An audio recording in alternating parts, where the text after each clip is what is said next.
Então, o cérebro, ele vive o mundo do desejo, né?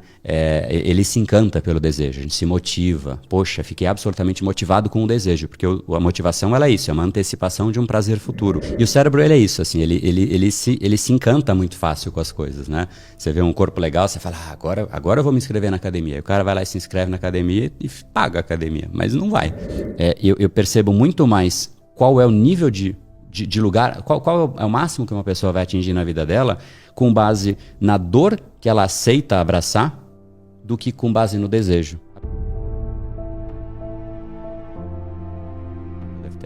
Já deve ter mais nessa jornada. Legal, como cara, todo. Muito bom. Então, a gente, né, todo mundo tem uma...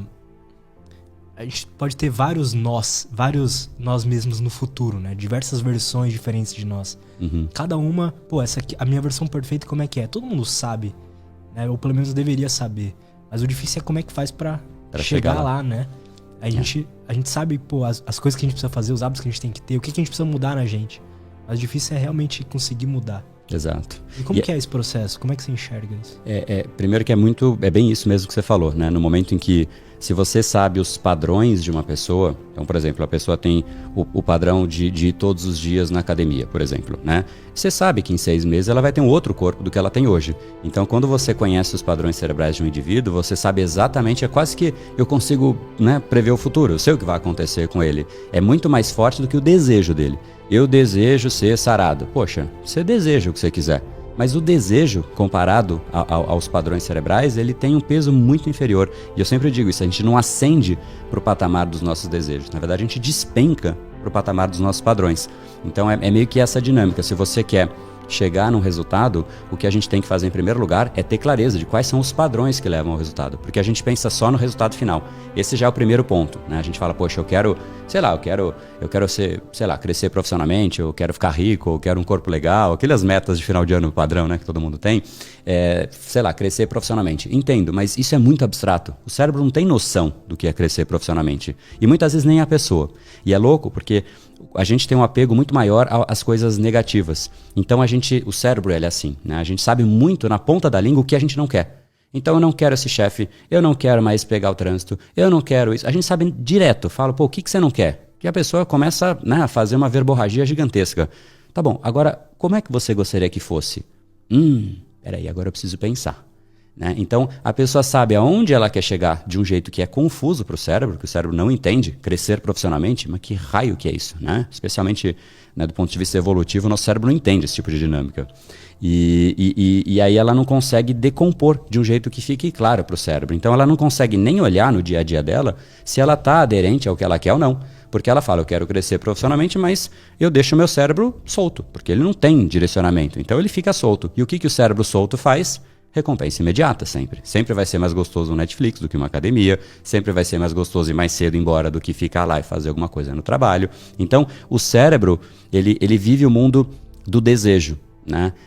Ele se encanta pelo desejo, a gente se motiva. Poxa, fiquei absolutamente motivado com o desejo, porque a motivação ela é isso, é uma antecipação de um prazer futuro, né? O cérebro sente, a dopamina libera, aí você fala, uou e tal. Esse desejo tá ali.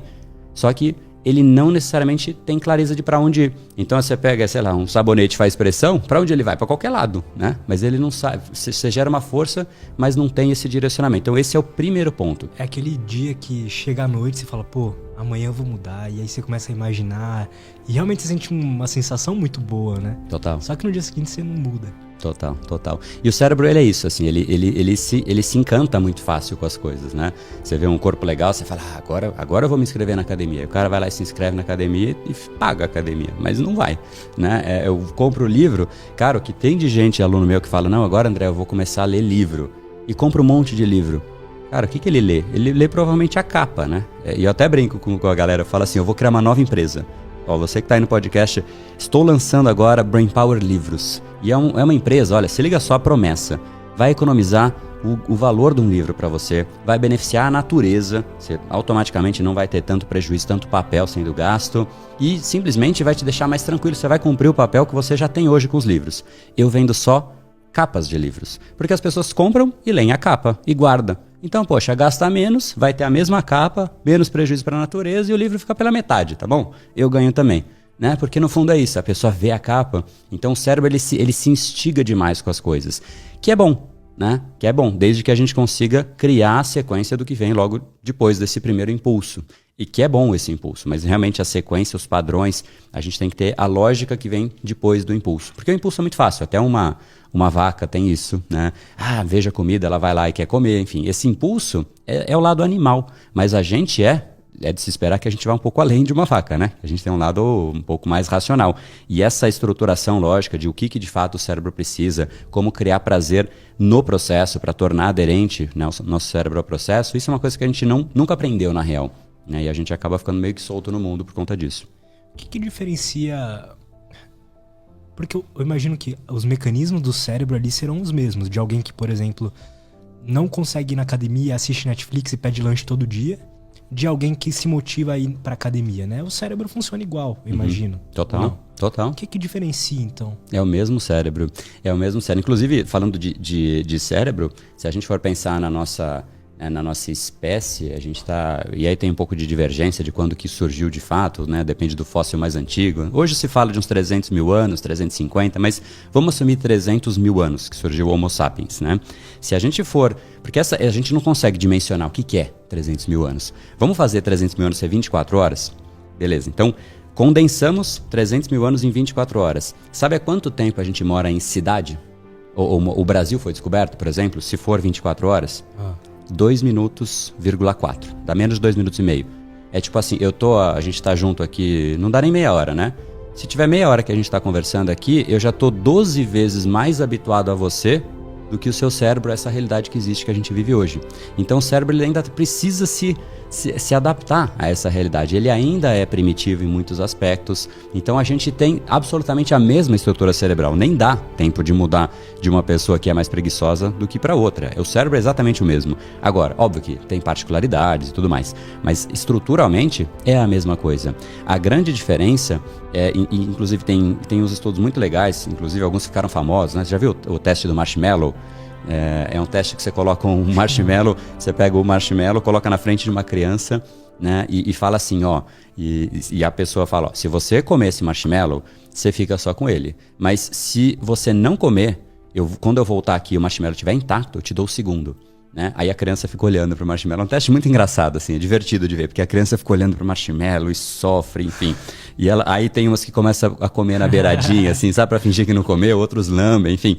Então o que foi legal desse teste, e ele foi replicado algumas vezes já, mas é a dinâmica de mostrar a força de vontade mesmo, né? Porque a criança, ela percebe que ela ia ganhar o dobro. Faz sentido esperar 5, 10 minutos para ter o dobro, né? Muito sentido. Só que aí algumas não conseguem lidar com o próprio impulso, né? Esse impulso é o lado animal nosso, é o lado racional brigando com o lado animal. É sempre essa dialética, é sempre essa briga, né? Então, as crianças, e o legal desse teste é que foi mapeado esse processo depois. Qual foi o resultado na vida de adultos dessa criança? E foi espetacular, porque as crianças que tinham esse processo de refrear o impulso são crianças que, se você mensurar diversos indicadores de tanto sucesso financeiro, como brigas, como traição, como até prisão, cometer crimes, são crianças que são muito menos propensas a esse tipo de resposta, porque elas têm um controle delas mesmas, frente às outras que acabam tendo muito menos renda, muito mais briga, muito mais divórcio, muito mais... Isso. Então, basicamente, se eu for colocar como um grande ponto que de fato está sob nosso controle, é meio que entrar nesse jogo com o cérebro. Eu entendi que eu tenho esse impulso aqui, eu quero fazer isso.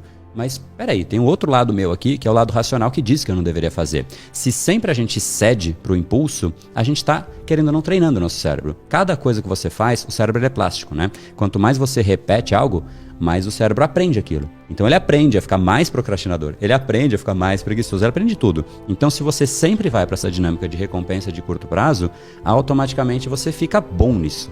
E o lado racional fica não tão bom. Então esse eu diria que é o grande estopim, é você conseguir dimensionar que existe uma variável que só a nossa espécie consegue dimensionar, chamada tempo. Você não consegue chegar para um cachorro e falar, eu te dou esse ossinho aqui, mas você não pode comer agora porque a economia vai estar ruim e de repente no próximo ano você não vai ter ossinho, guarda ele. Jamais. Você falou isso, ele já pegou o osso, já está embaixo do sofá comendo, enfim. Então a gente, enquanto espécie, A gente tem essa faculdade mental de conseguir conceber tempo. Só que a gente não usa essa variável a nosso favor. Então é assim, eu posso tomar uma decisão de fazer agora e eu vou ter X de benefício. Mas não fazer pode me dar outro benefício. É a dinâmica, só para deixar mais claro, aprender inglês dói. Mas não aprender também dói. Qual é a dor que você escolhe? E esse é o grande ponto para te responder a pergunta. Ir na academia dói. Mas não ir na academia também dói.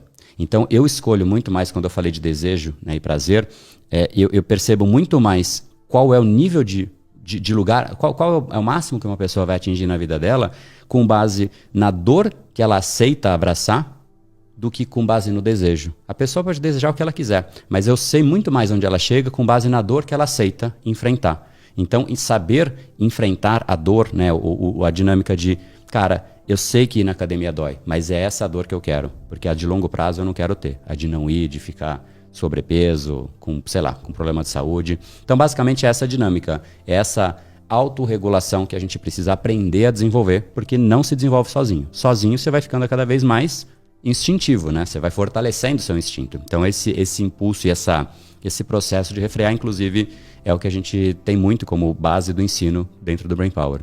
Eu sinto que a gente, além de tudo isso, a gente vive num momento onde as indústrias perceberam isso. Total. Então, as indústrias alimentícias, indústria fonográfica, até, enfim, todas as indústrias de software e tudo mais, entendem que a gente tá desse jeito e utilizam isso a favor do lucro, né? Na real, isso aí, cara, que pode parecer uma teoria da conspiração gigantesca, né? Ficar falando disso, mas no fundo é por aí. Se você reparar, você trouxe por uma esfera, eu vou mostrar uma outra, porque todas, no fim, remetem a isso. A televisão, por exemplo, ela dá muito mais peso à notícia negativa. Por quê?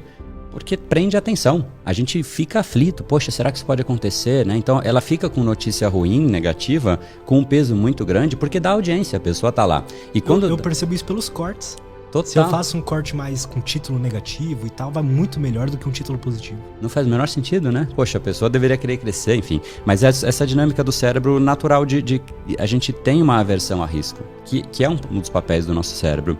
Mas voltando para a televisão, então, visto que o lado negativo atrai mais, o que é interessante? Poxa, primeiro que isso prende mais atenção. E quem que anuncia na televisão? São indústrias de consumo, né? Quando você está negativamente ou emocionalmente abalado, você está muito mais propenso a consumir coisas, porque você fala, não, eu mereço uma cervejinha, mereço sair, mereço... Sabe, você merece mais, né? Internamente você pensa isso. Então, realmente...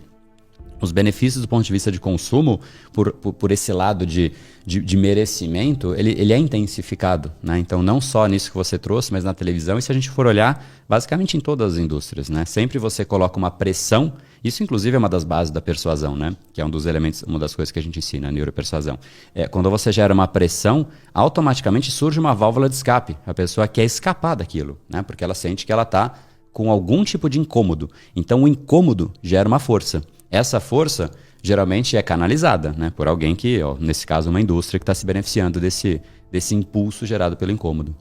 Caralho, que foda isso, cara.